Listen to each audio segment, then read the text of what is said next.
Welcome to another episode of our Coach podcast series. In today's episode, we're venturing into the transformative world of reflective coaching with none other than Rosie Nice, a qualified coach and coach trainer. With a rich history rooted in learning and development, Rosie has spent over 2 decades nurturing talent, spearheading people development projects, and unveiling the hidden potential within individuals and organisations. As well as a qualified coach and coach trainer, Rose has also written a brilliant book entitled The Magic Happens in the Silence, a guide to the art of reflective coaching. Rosie, your journey from your academic years at University of Cambridge, studying history, to your pivotal role in British Airways, and now as an independent consultant, coach and author, is inspiring. So welcome. Thank you very much. And it's a pleasure to be here. And hello to everybody listening. Brilliant. I'd like to dive straight in, if I may, Rosie, and get us sort of into the topic. So your book entitled The Magic Happens in the Silence is a great title, but also a statement which I completely align with, being a coach and knowing how to use silence, and hopefully, as you say, the magic happening in that silence, but bring that alive for our listeners so they can really understand what you mean by that. Yeah, absolutely. So MAGIC is an acronym. MAGIC is an acronym for coach methodology, which we have developed over the years, and that underpins the coach training that we offer and the coaching that I do. And it's a framework, if you like, for a structured approach to coaching that helps us guide the coachee through a process from where they are to where they'd like to be, devising their plans and goals along the way. Right. So along with it being an acronym, what's the magic that's happening in the silence? Help our listeners understand. Yeah, and it's a play on words, because I absolutely believe that good coaching is like magic, and it can be transformative. And I'm sure you've had those experiences as well, where you've seen somebody's life change, the light bulbs go on, the energy change when somebody has a realization or makes a commitment because of the coaching that they've been engaging in. And to give it a bit of context, so I've been, as you said, coaching and training coaches for a long time. And what happened was we always used to give our coachees, our trainee coachees, a coaching framework to start with, a list of coaches to a list of coaching questions to use when they had their first few practices of coaching and they were quite nervous, they were coaching for the first time, and we would give them a coaching funnel of questions, and we would use the questioning funnel always used to start with questions to explore people's goals or people's objectives, what they wanted to achieve. And that's where most coaching models start. What's your goal? What's your objective? What do you want to achieve? But as time went on, I became increasingly uncomfortable with this because it didn't seem to feel quite right. It didn't really flow. What I found that coachees really wanted to do was talk about what's happening now. Sure. And they would say, I don't know what my goals are. That's why I'm here.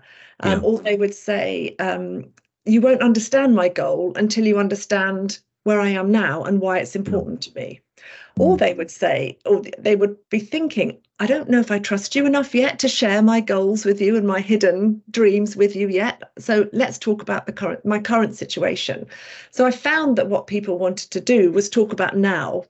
Yeah. And even when we were coaching in the workplace, people would sometimes, they don't know what their goals are for the coaching. So if we would be running perhaps an organizational coaching program, and coaches would arrive not quite knowing why they were there and not quite knowing what the purpose was. And so you'd say, so, what would you like to achieve? They'll go, I don't really know. I don't even know what coaching is. Yeah. And so what I started to do was play around with the whole coaching process and start by holding up a mirror and helping people to think about where they are now and raising people's self-awareness and helping them to understand their current situation before we started to move to what they wanted to achieve. And that's where the M of the magic comes in. The M stands for mirror, and it starts with holding up the mirror to enable people to reflect on their current situation. And that's where the acronym of MAGIC starts, with that metaphorical mirror that we hold up for our coaches. And it's listening to yourself talk about, that approach, Rosie, is very similar to my experience when just coaching using the classic GROW model. Yes. Or the to grow model, T standing for topic. Yes. And when you say, what would you like to talk about? And you're absolutely right. No coachee comes and says, right, I've got this clear goal and I've got this clarity of direction and this is my desired end state, etc. What they talk about, what's on their mind, in fact, what's at the forefront of their mind. So they will offload and disclose those things that they're noticing in the here and now. And sometimes my sort of experience is they will sort of use the words, but verbally vomit all of that stuff that's there on there. You just want to offload it right onto you and into this sort of what I call the pot. And as you say, using the M for mirror, reflecting, summarizing back and helping them to process all of that data, which that they're aware of, but they haven't quite made sense of it. Yes, right. Absolutely. And so what we found was we were inverting the traditional coaching framework. And also I think it seems to flow better, because when you start off with a session with somebody, it's natural to say, how are you? Yeah. What's happening at the moment? And so actually then it segues into, so let's talk about how are you feeling? Why are you feeling like that? What's been happening recently? And I think it's around helping people to understand what's going well for them, and celebrating their successes and what they're proud of, what they're pleased with, and then perhaps helping people to reflect on, so what's not going so well. We will often say, so let's talk a little bit about the current situation. What are you happy with? What are you less happy with? And we call it the EBI, the even better if. What would be even better if? And helping people to sort of unpick some of the areas of dissatisfaction or lack of confidence or some challenges. And then that flows really naturally onto, okay, so that's what you see when you look in the mirror. And then the next question, the A and the G of the MAGIC are for your aspirations and your goals. So the first, we then say, so what would you like to see when you look in this mirror? You've talked about what you do see, and we've raised your self-awareness. We've helped you analyze and reflect on your current situation. So now let's think about the future. So what would you like to see when you look back in the mirror, and what timeframes would you like to work towards? And sometimes people will talk about something next week because they've got a big challenge coming up and they want to feel confident and prepared. Sometimes people will be going for a promotion and they might be talking about 6 weeks. Sometimes people are talking about a life change and they're talking a year or years. But Sure. We help people to visualize that future, and that's what the aspirations is. One day I would love to see, so people might say, I want to be a coach, I want to be a manager, I want to go and work overseas, I want to get promoted. So talk to me about that vision of the future. Talk to me about your aspirations. So that's the A of the MAGIC, the mirror, and then the aspirations. Okay. And then the goal is a refinement of those aspirations to really narrow it down. Goal for the session or the next phase of their sort of journey. What's just clarify the G piece with Yeah. So the G is, once we've got the aspiration, and the hard bit is the aspiration. The hard bit is what's your direction of travel? So what's important to you? Where do you want to be? And I think what happens then is, by the time when we've got that clear, okay, I want to know, I understand in which direction I want to go in, then we can say, okay, so now let's turn that into a goal.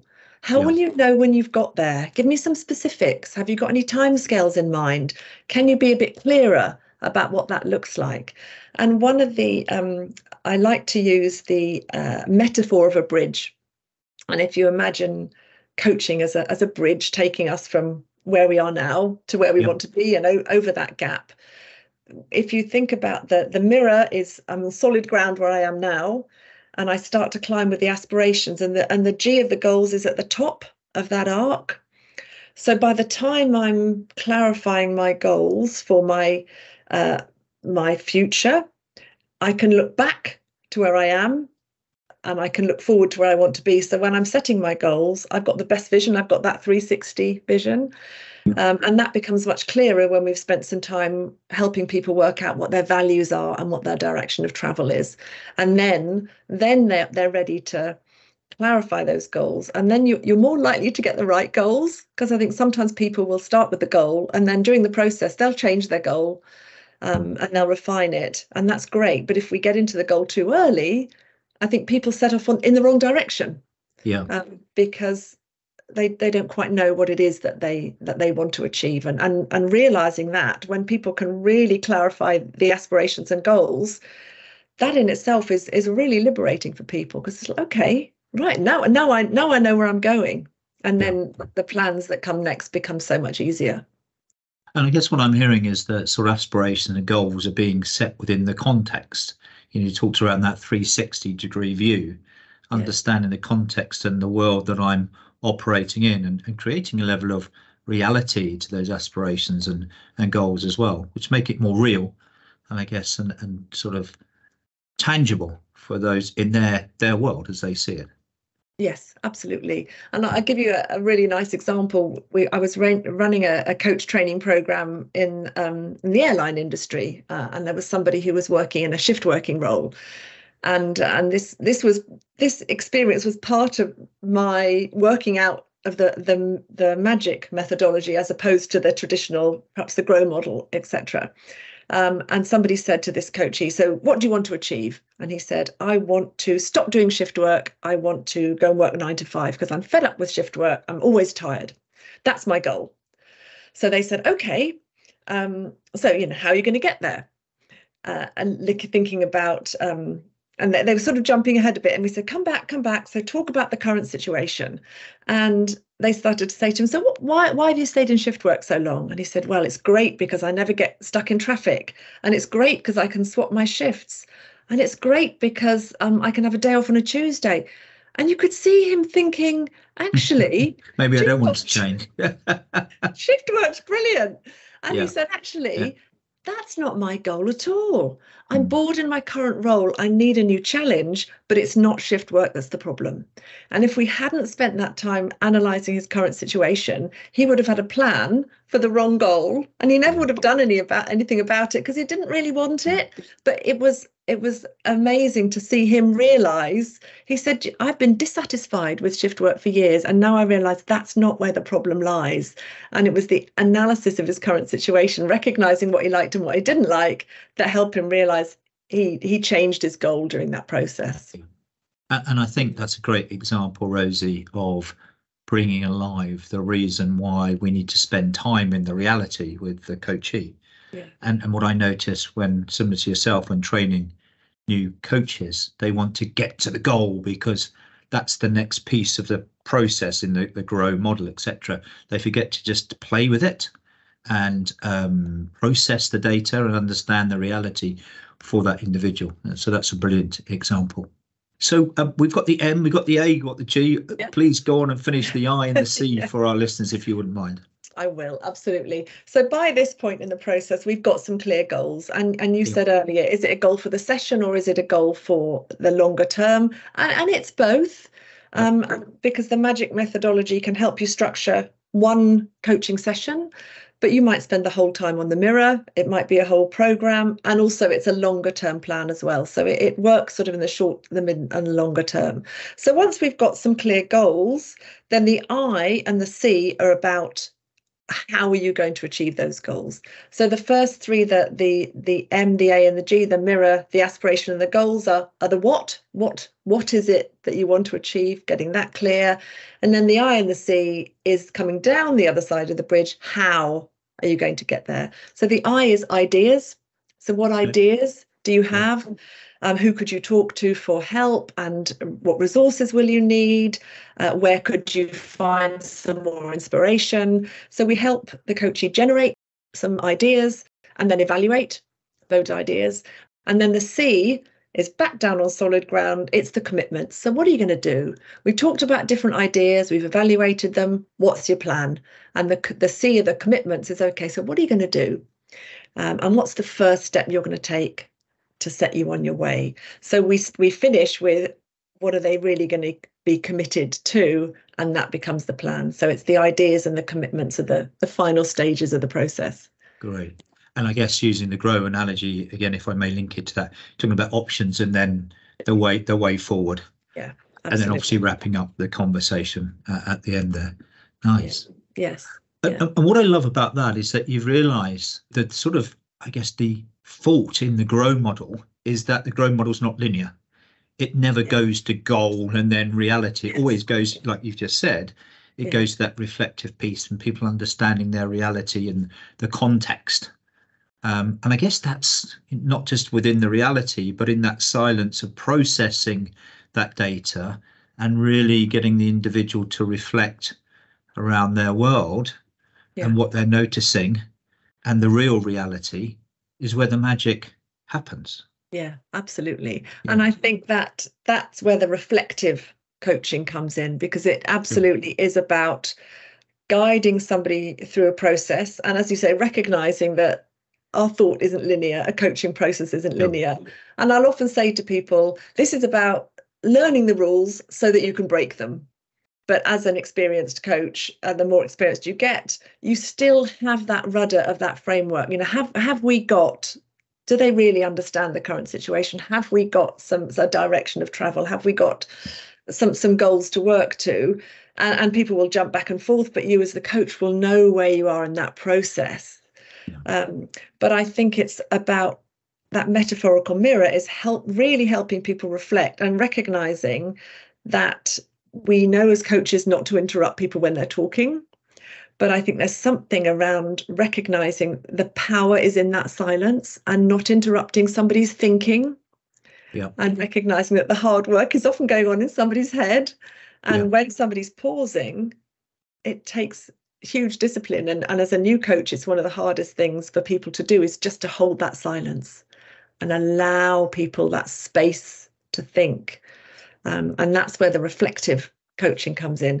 And my favorite definition of a coach, we've all got our own definitions of coaching that we use. And my favorite definition is a thinking partner, the coach being a thinking partner. And when I say that to people, when they say, what is coaching? What's it all about? And I'll say to people, okay, the best way I can describe it is a coach will be your thinking partner. Partner as in it's an equal adult relationship. And what I will do is I will help you think things through. And people go, oh, I get it. Yeah. Just those two words. It becomes so clear to people. Okay, I get it. I will walk alongside you and I'll ask you questions. And sometimes I'll challenge you. Sometimes I'll ask you further questions. I'll help you go deeper because what I'm there to do is help you think. Yeah.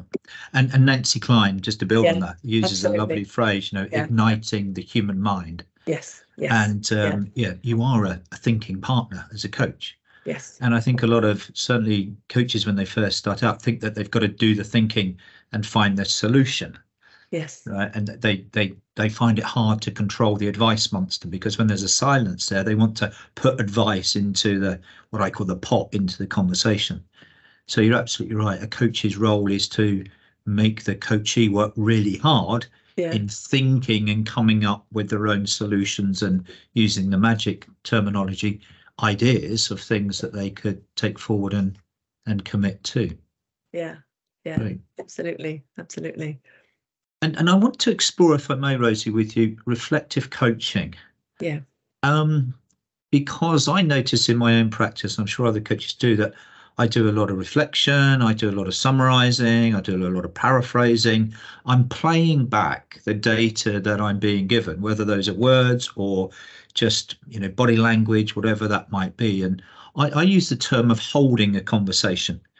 And part of holding a conversation is holding the silence, your term, but also sort of looking and noticing at all the data that the individual's given me so that then I can use silence if that's appropriate or craft a question from that data, which then ignites thinking and gets the other party to do the thinking. So help our listeners understand from your perspective the term reflective coaching. Yeah, absolutely. And reflective coaching, it is all about helping everybody achieve their full potential, be the best they can be. And whether that's individuals in their personal or professional lives, whether it's teams or organizations. And absolutely, it's about creating psychological safety, I think, for people so that they can reflect. And often what people will say is one of the things I love about my coaching sessions is just that protected time where I can be honest, I can be truthful, I can say things that perhaps I can't say anywhere else. I know it's a confidential environment, and we will reflect, as you say, back to people what they say. And sometimes people will hear themselves and they'll say, actually, I don't think that at all. They'll hear themselves say something out loud, and they'll say, that's a thought that's been going around in my head, but as soon as I articulate it, I realise I think something different. And that's great, because what we're doing is we're giving people the space to articulate their thoughts that perhaps they haven't had the opportunity to do so elsewhere. And speaking things out loud seems to stimulate a different part of the brain, and they say it out loud and they hear themselves, or we may reflect back. Can I just reflect back to you what you've just said? And people go, actually, yeah, now you say it that way. Now I hear myself say it, I think something different. Yeah.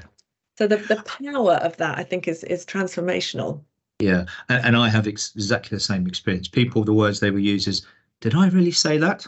And I'm like, exactly what you said, verbatim. They're like, "Wow, that's not what I meant."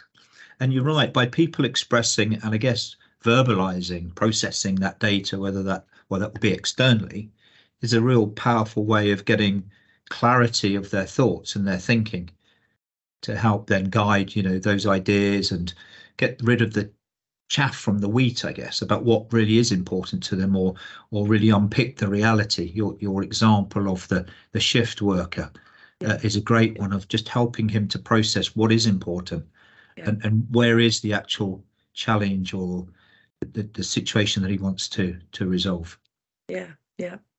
Along with the magic approach, are there other tools or approaches that you can share with listeners to help reflective coaching? Yes, I mean, in the book, it's all about practical tools and techniques. So I've laid out, there are 3 questions for each stage of the MAGIC. So what I've done is I've laid out 15 questions as guidelines to guide a coachee through the magic process. And then there is a tool and a technique for each question, an exercise for each question, because I think it is really important that we recognise the range of learning styles and communication styles we'll have with our coachees. Not everybody likes to talk things through all the time. People like visual things, so sometimes we'll put up, if we're coaching virtually, at the whiteboard or a slide just as a visual. One of my favourite exercises with the ideas, as an example, is we will help people think through and evaluate the ideas they have. And I've got a little grid, and it looks at, we call it the gives and the gains. So if you've got an idea, we do a lovely little 4-quadrant model, and you can say, so this idea that you've had, how much will it give you? What's the reward, the return on your investment, and so how much will you gain from that? But also, how much will you give? How much effort, time, resource, money, or whatever it might be, is that going to cost? And so we look at the easy wins. So sometimes it's obviously great if I can have an idea that will take quite a little amount of effort but give me a big reward, versus something that we might get distracted. So an example, if somebody's, let's say they're working on their health and well-being, and they are thinking about getting fit so that they can feel physically and mentally stronger and better. And I was training for a 10K earlier this year, and one of the first things I did was go and buy myself some new gear. That's quite expensive. It gave me quite a buzz. It didn't really take me very much further towards the goal of the 10K. It was a bit of a distraction, really. It was a bit of a time waster in terms of it cost quite a lot of money, but it didn't really get me a lot closer to my goal. The best thing for me was putting alerts on my phone when I decided when I was going to run, and the morning at 7 o'clock it came up going run time, and that very little effort, really big, because it just calendarized it, and I got up and I did it. So it was the simplest idea. It was a really quick win, is to calendarize it. And I knew that when I got up, I'd put my running gear on, and it was in my diary, and I blocked off the time. So simple, but that was an idea, an example of something that had a really big gain for a very small give. So we help people when people have got all these ideas. We say, okay, let's just write them all down and let's plot them. So which of the ideas are going to give you the biggest bang for your buck? And that's an example, and we can get that up as a visual, and I think that helps people as well. And I think it's useful for us as coaches to just build some momentum. What's the next step? So going back to your goal, and I think you're using the analogy of sort of a hill or a mountain. Yes. It isn't about climbing the mountain in a week or whatever. It's about little steps that one can take to build that momentum and putting timelines in place to make sure that those are realistic as well. Yes, absolutely. So I'd love to help people break things down. So if your goal is to become a professional coach, okay, so that's if you've got an idea of when you'd like that to happen by. So let's do some backwards planning and think about where do you want to be by the end of the year? Where do you want to be? And what's the first step in the process, and breaking it down to manageable chunks and celebrating those successes along the way so that you can chart your progress. So I think absolutely breaking it down is a real key to achieving a bigger goal. Yeah. And I guess with all of that, the core skill of listening and I prefer the word noticing, because listening is just assumes audio, where noticing is more holistic in what you might notice in the data that comes through. What are within the book or other experiences you've got that talk into the art of listening and being able to really listen at a much deeper level than we do normally? Well, I love an acronym, and so I've explained that magic is an acronym. Silence is also an acronym. Okay. For me, they work as really good memory aids. Yeah. So when I was thinking about listening and writing down and clarifying some of the thoughts about listening for some of the coaching training programs that we write, we came up with a sort of 7 steps to good listening, if you like, and I put it into an acronym for the silence. And the first thing, and probably one of the most important, is the S is for slow down. So just don't rush it. Part of the value of the coaching is space and time. So slow down. And you see with new coaches, the next question and the next question and the next question. Oh, yeah. And slowing down for that thinking and waiting. And so what you're doing, the I is for introspection. So opportunities for reflective thought. So we're helping people with that reflective coaching. It's introspection. So let me look within and find the answers that I've got within me. So that introspection and creating the value for that. Listening is the L. Listen to what people are really saying, as well as what they're not saying. Empathy, understanding other people's perspectives. One person's challenge might be easy for somebody else. Putting yourself in their shoes, listening to their perspective. Noticing non-verbal cues, but also noticing our own reactions as coaches. So sometimes is our reaction getting in the way, or what's our instinct telling us? Yeah. And you might say, I notice myself. I've got a bit of a challenge about what you might have just said there. Can we look at that? Or I noticed that slight change in your tone of voice there. Can we explore that? The C is for calm, just creating that calm, supportive, non-judgmental environment. And the finally is for engaging, minimizing distractions for us and for the coaches. So I often will say, turn off your notifications, give yourself that space, put your phone away, turn your Slack, your email, turn it all off. This is precious time. So let's really engage, and also obviously making sure we do the same thing and not having notifications propping up or noise outside, or clearing our own mind before we come into the coaching session. All of those things to make sure that we're both in the best possible place to get the most out of the time together. Great. I love your acronyms, by the way. It's a lovely way of remembering things. I guess the piece at the end is about, it's so important for us as coaches to be present. Yeah. And, the term you use, being mindful and engage with the other party that we're working with. But the other end of that acronym, the S, is slow down. I think that's a really important part for certainly those coaches that are starting out, is you don't have to have the next question loaded, ready to go. It's about slowing down, processing the data, noticing what's emerging, holding the conversation, picking up those areas that, are for you most relevant, although be quite careful not to sort of guide that, and then frame the question from what we're hearing. rather than have questions already loaded up and just firing them at the coachee. Yeah. And in the training we do, we use a very simple tool called the communication cycle. And it shows key points where you need to slow down or just pause or even stop, another S, and allow the process to happen, whether that's for you or for the coachee. Because when the process is happening, that's when the magic is happening, right? That's when the data, the thinking is going on. And, we all know that some people want to process internally. Those more introverted in their preference. So silence doesn't mean that I don't know. A good silence, and it's not an awkward silence, a good silence in that they're thinking.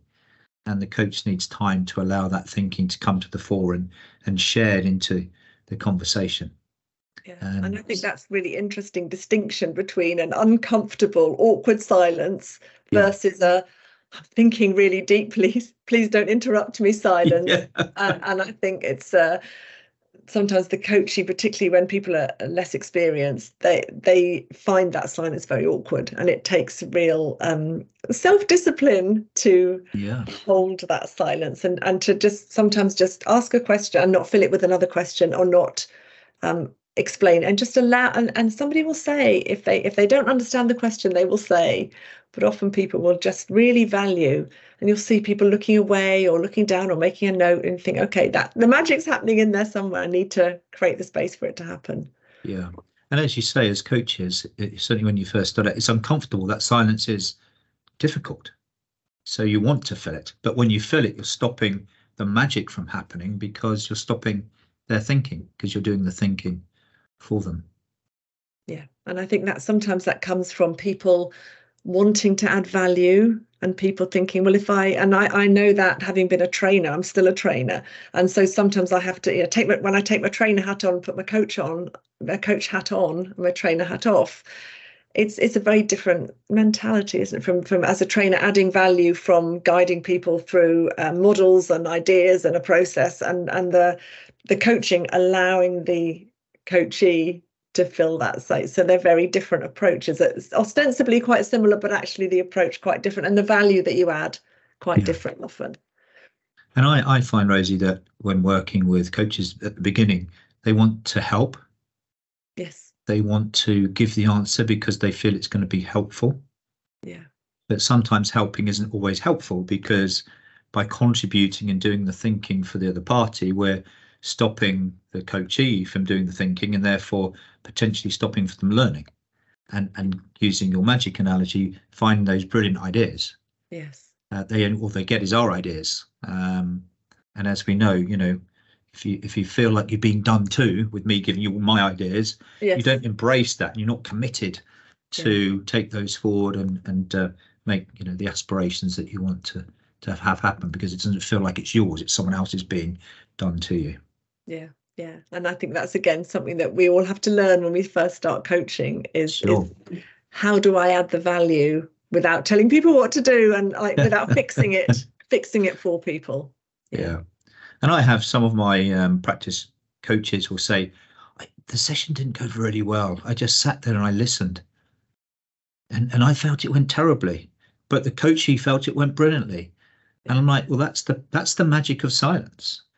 That's allowing the individual just to reflect, as you were saying with your model, and just the mirror, and just analyze it and have that quality time, which is for them, whether that's introspective or otherwise.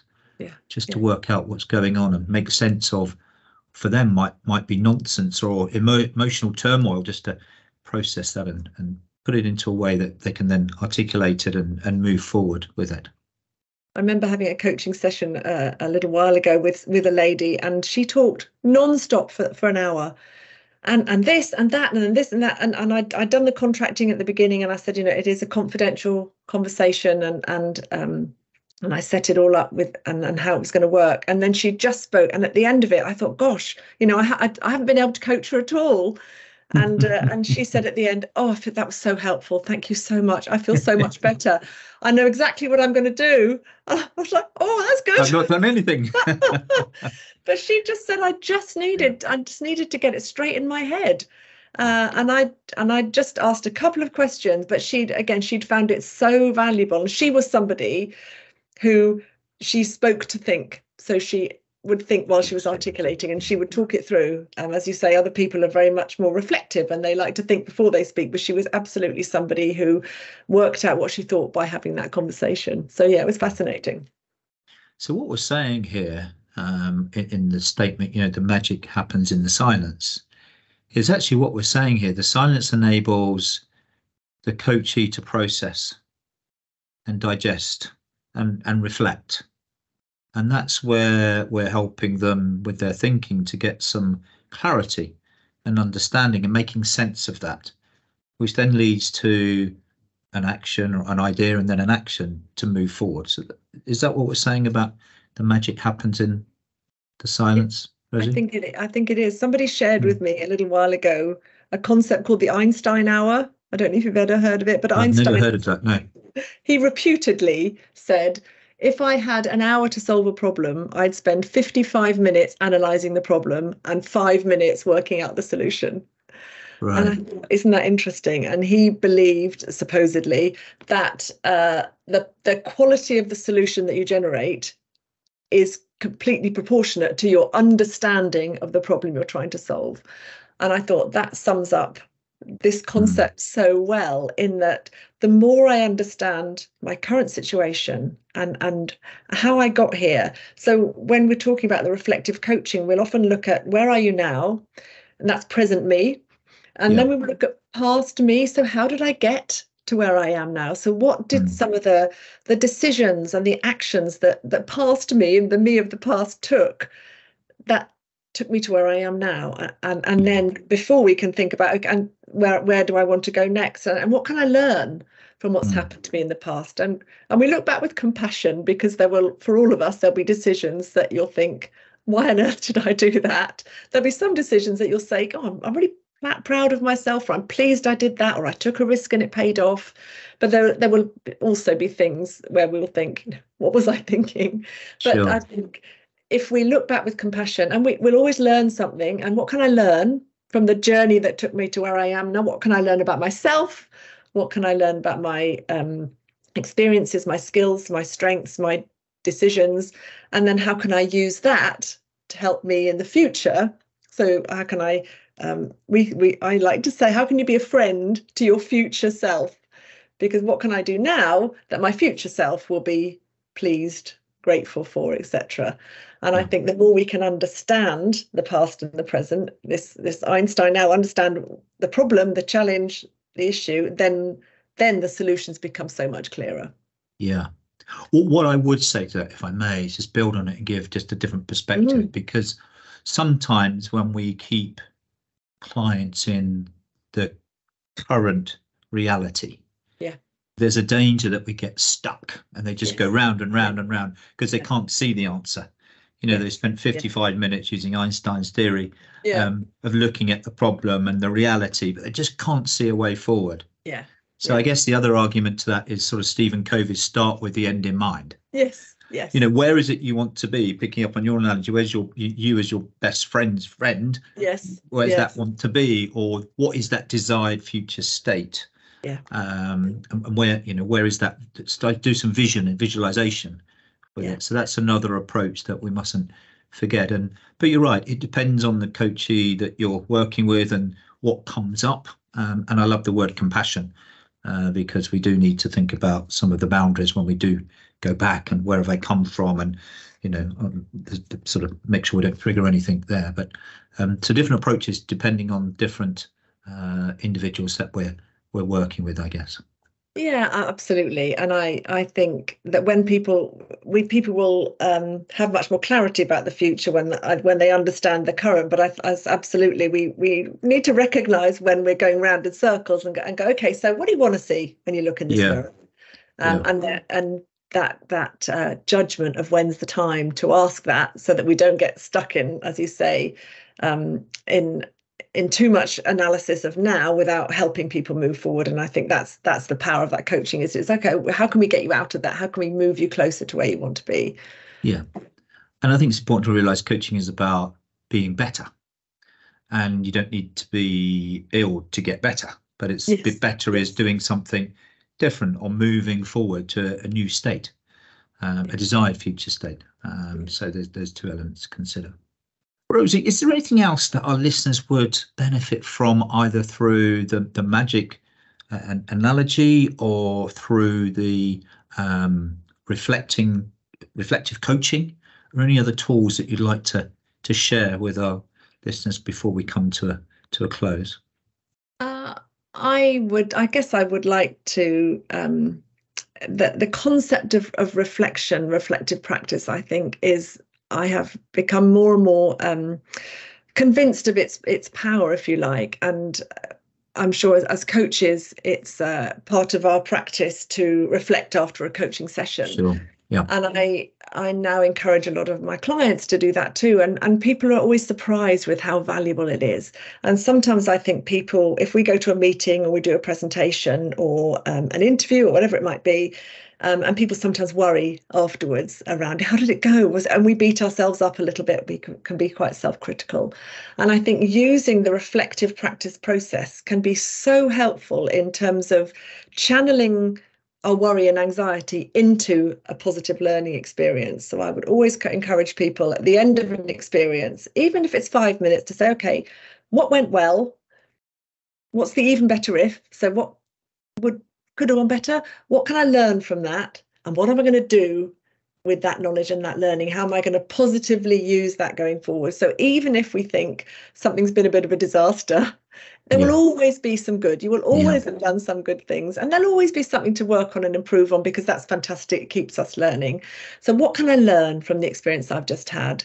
And then what am I going to do? How am I going to practically apply that to help me move forward? And that, for me, that process of continual reflection means we can be our own coach. And some of these methodologies and some of these tools and techniques that we use work well for ourselves. So I think anybody can be their own coach. And I've done that exercise with a lot of people. And it's sometimes it calms people down if they're anxious. It gets things into perspective. It helps us be more objective about our experiences. And I think it really accelerates our learning and development. So I think that's a nice perhaps a little takeaway to just spend 5 minutes going through that reflective process, but focusing on what can I learn and what can I do positively with the experience I've just had. And I think that lovely, simple question, what did I learn from this, is such a key question. And then from that learning, how do I use that to be a better version of myself? Yeah. And if we can bring that not into coaching, but just everything we do as individuals, as human beings, wouldn't it be a better world? Wouldn't it? Absolutely. Which is a nice linkage to my next and final question, and something I ask all my guests, which is our purpose at Coaching Focus is coaching for a better tomorrow. Yeah. So I'd love to hear, your understanding of what coaching for a better tomorrow means to you, Rosie. Yeah. I think it's a lovely mission, vision statement. And my mantra has long been coaching for growth. So quite similar. And that works at a level of personal growth and development, and also organizational growth in a organizational context and commercial success. And actually, I've recently amended it to coaching for sustainable growth. And it means growth and development of our clients in a sustainable way, but it also has the sustainability focus of a more conservation concept. So I think that's sustainable, and I think the coaching for a better tomorrow encapsulates that beautifully. It's a better tomorrow for us as individuals and for organizations and for society more generally. And I think it links in really well with this concept of being a friend to your future self. So coaching helps us. I see coaching for a better tomorrow as helping all of us be friends to our future selves, whether it's individuals or organizations or a society as a whole, for a better tomorrow. Rosie, I love that, especially the sustainable piece as well, because tomorrow will only happen if it's sustainable, and we can continue to learn and be a good friend to our future self. So thank you for the conversation. It's been a real pleasure as ever, and I'm sure our listeners have taken a lot from our conversation too. Well, I've really enjoyed it. Thank you for having me. And I've really enjoyed our conversation too. Thank you. Thanks, Rosie.